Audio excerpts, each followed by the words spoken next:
भैया लोग ई कहानी बा बिहार के एगो सभ्य परिवार के, पढ़ल लिखल बेरोजगार दू भैयन के, जौन कुछ ना कुछ खुरपात करते रहला लोग।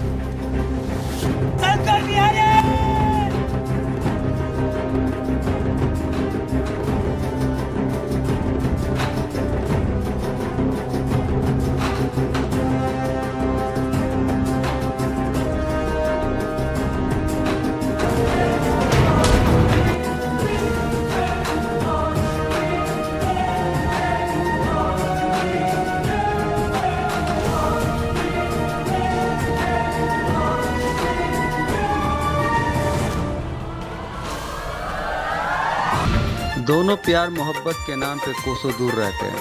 हमरा अखिया में डूब के तू पैगाम दिल के पढ़ला, हमरा अखिया में डूब के तू पैगाम दिल के पढ़ला। तो के हम कितना चाहे ले एहसास खुद ही करला, तो के हम कितना चाहे ले एहसास खुद ही करला।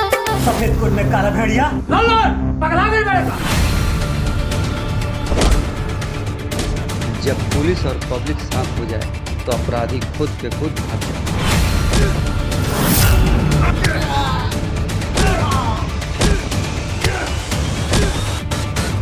ऐसने लोग के तलाश में रहता बिहार की एक बहुत बड़ा शराब माफिया शंकर बिहारी।